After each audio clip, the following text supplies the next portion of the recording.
Hey guys, good afternoon. Yeah, it is 1 o'clock now here in Sydney, Port Stephen, New South Wales. Yeah, 1 o'clock, and the weather is nice. It's sunny, but it's not very hot, a little bit windy. And as you see, the water is far from the shore, and it's nice. I can see from here there are some, I don't know what they are doing, but they are digging the soil, and I think they are taking something like a shellfish. I don't know, mate. Also, there are guys there and there also. Yeah, nice weather today. And there are some couples here. They are having their meal. Yeah, some people sunbathing. Yeah. So today, I just want to share to you how I think this is the same process on how to get a job here in Australia. I maybe had my working visa here in Australia, but I think you can also have the working visa even if you are out of Australia, even if you are offshore, even if you are in the Philippines, in Dubai, or in another country.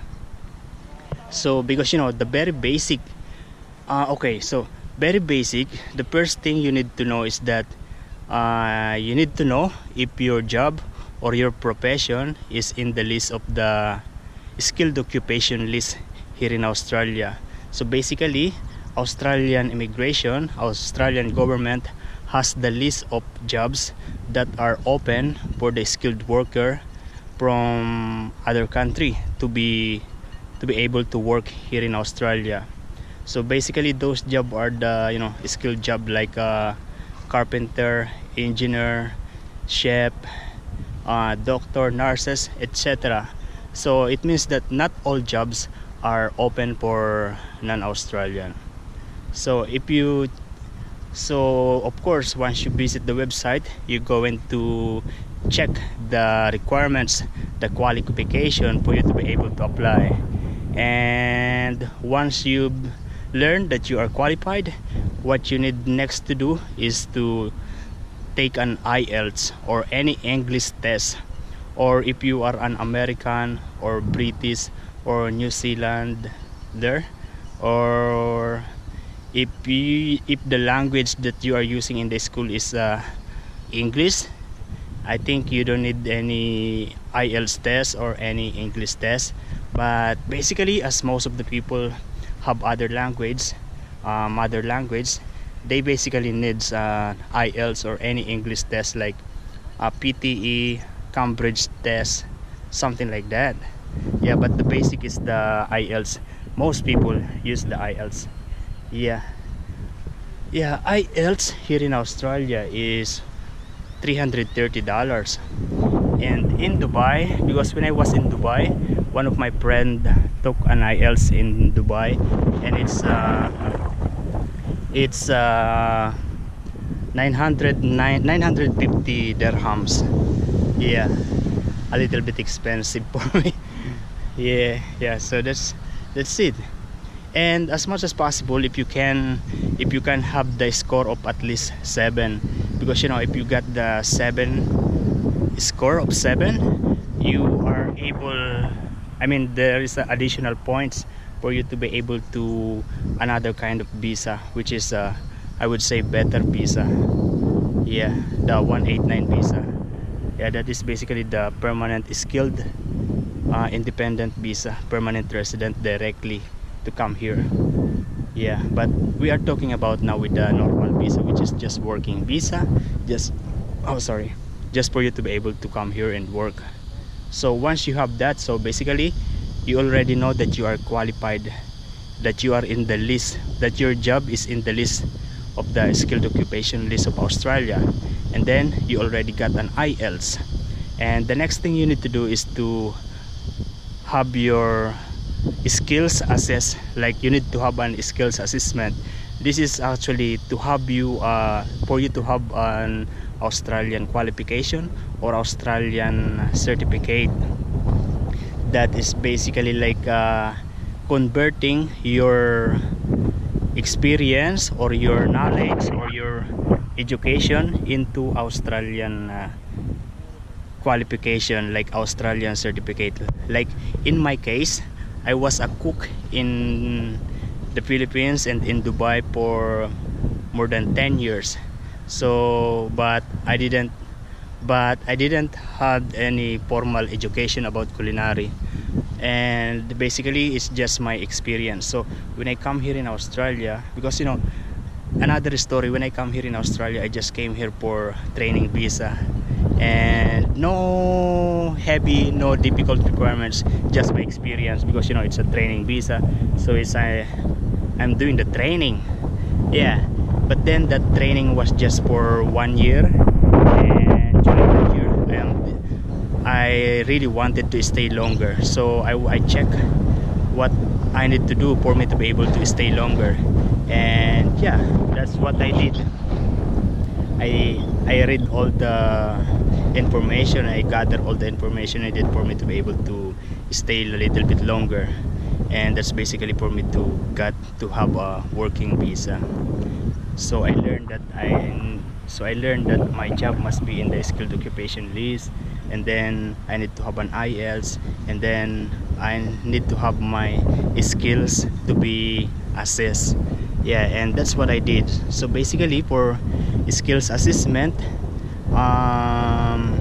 you need to contact the assessing authority of your profession, of your job. In my case, as a cook, as a chef, I contacted William Anglis. So basically William Anglis is just one of the school or agency that is approved by the TRA, or the Trade Recognition Australia. Trade Recognition Australia is the governing body or assessing authority that gives the certificate to the chefs and to the cook. Yes, and the William Anglis is the one who do this is the approved agency of the TRA. Yeah, so basically what I did is just I contacted the William Anglis, and then they sent me the list of the requirements, and then I submit all the requirements. Basically all the requirements are basically just like a picture in the kitchen, video in the kitchen, recipe of the food that I am cooking, of the food that I am preparing, work schedule, pay slip, yeah, something like that, and yeah, video, anything that will prove that I am a cook, that I was previously working in that position, in that company, things like that. Yeah, and then they schedule me for a technical interview. In the technical interview, they ask me things, what I do in the kitchen, something, anything that is related to my profession. Yeah, so basically that's it. And then after 1 month, I received the commercial cookery certificate 3, and that is basically the result of the skills assessment, and that is now my Australian qualification, the commercial cookery certificate 3. Yeah, so that is basically how it works.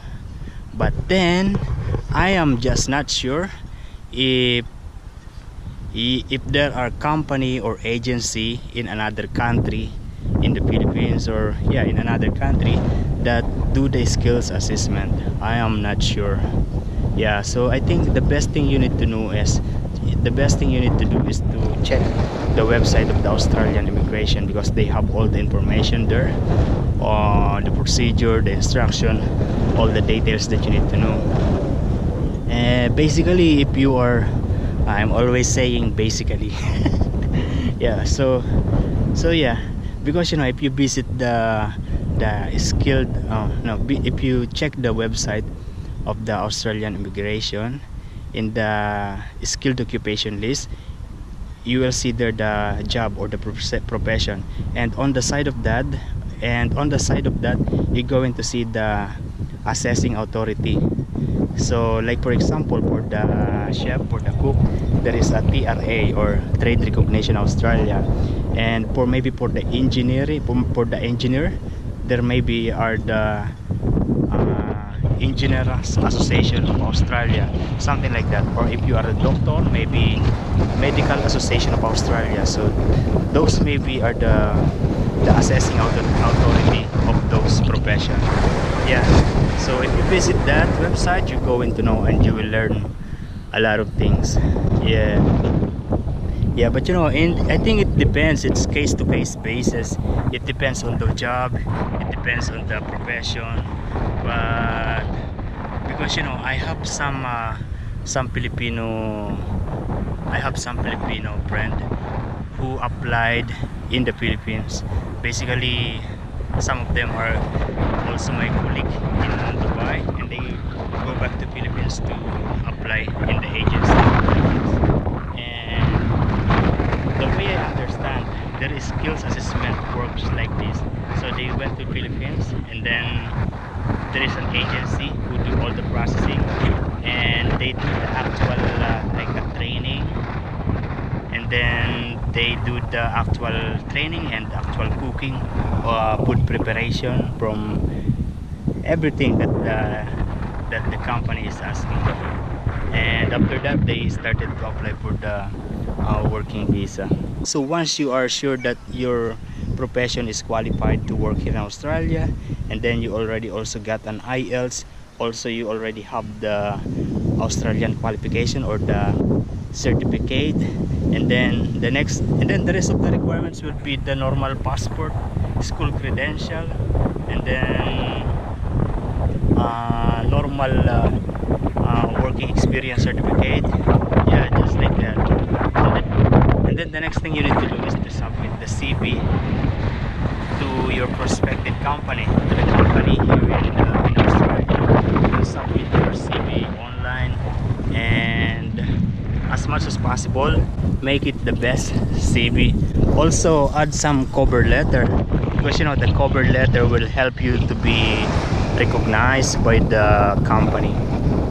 Yeah, in the cover letter, it's very important for you to mention your qualities, your capacity, and the things that you can contribute to the development of the company.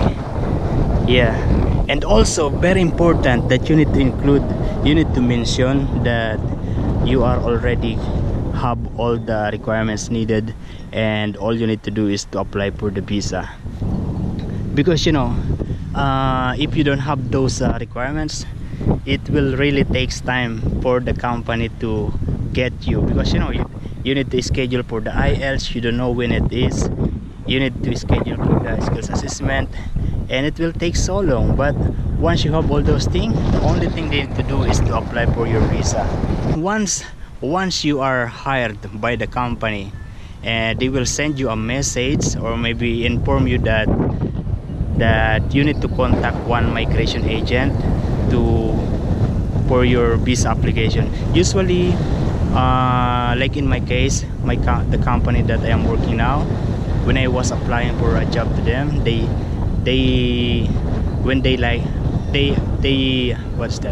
refer me to a migration agent. They ask me to submit the documents to them, and they will process the visa application. Yeah, most of the company has lawyer or migration agent to do the visa application. And then what if your profession is not in the skilled occupation list? So I am not sure if there are other ways for you to be able to get the working visa, but the way I understand is that the priority of the Australian government are those skilled worker. That is why there is a skilled occupation list. Yeah, I don't know if there are other ways. If your profession is not in the list, maybe there are other ways, but I think the easy way is to come here to be able to work is to have the student visa. But you know, with the student visa, the priority is for you to study, and you are only allowed to work for maximum of 20 hours a week. Yeah, and I think it will be difficult for you to do that, because yeah, you know, studying here is expensive. But you know, I see a lot of people, international students, they are studying here and working here at the same time, and they are surviving. I am amazed. Or maybe you are wondering, how are those people here that are working in the hospitality, like housekeeping, waitering, and salesman, and the other jobs that are not in the skilled occupation list. So basically, in my observation, most of those people working in those fields are the people who are already here. They are maybe the locals, or they are maybe holding a working holiday visa, which are most European are doing, and maybe most of them are a relative or family member of the main visa holder, maybe a wife or husband, or a partner or a boyfriend, girlfriend of the main visa holder. So those people are also allowed to work here in Australia. So those basically are the people who fill the jobs that are not in the skilled occupation list. Yeah, that is how it is working. Yeah, we are here now, and I'm going home now. Yeah, and also there are other visa options that I think you are qualified to apply, especially if you are professional, or if you are skilled. The other option, I mean nice option, is the 189 visa, or the skilled independent visa. Yeah, the good thing about this skilled independent visa is that you don't need any sponsor to be able to, for you to come here in Australia, but the requirements is a little bit difficult. But if you are qualified, it will be nice, because you will come here in Australia as a permanent resident. Yeah, and the requirements for that is the basic. Your IELTS must be at least 7 for you to be able to get the score. And good afternoon. Yeah, because in that visa there is something that is called a point system. Good afternoon. Yeah, there is a point system that is being considered for that 189 visa. That is basically the age. If your age is ranging from 18 to 25 or something like that, or 25 to 30, you get the score of 30 points. Plus, if you are have been working for like 10 years, you get another 25 points until you get the score of 60. Yeah. Yeah, and you're going to see that in the website of the Australian immigration. So once you have the 60 points, the other things that you need to do is to apply for skills assessment. Yeah, this skills assessment is basically like converting your work experience or your education into Australian qualification or Australian certificate. And the other thing that you need to know is that your profession must be in the skilled occupation list. Skilled occupation list, that is, maybe you may be a doctor, a nurse, a carpenter, or a chef. With 189 visa, you can come here as direct permanent resident, and you are almost a citizen.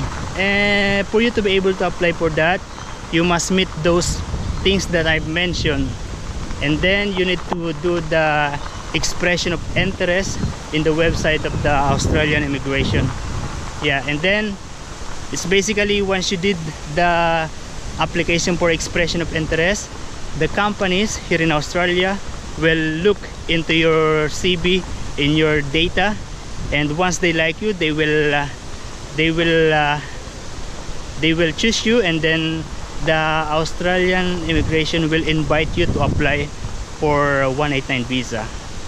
And then you need to submit all the requirements that they are asking, and yeah, that's it. And once you submit all the requirements, all you need to do is wait for the result. And once your visa application is approved, now you can come here and you can start to find a job here in Australia. There are always changes in the Australian immigration system. Like before I was having a 402 visa, and that 402 visa is not requiring me to have good afternoon, sir. Yeah, that's not requiring the applicants to have IELTS. All I have to do is just my work experience, certificates, and yeah, educational certificates. But now they changed it to 407 visa, and they are now requiring the IELTS, yeah, things like that. But it's now but now the 407 visa is valid for 2 years.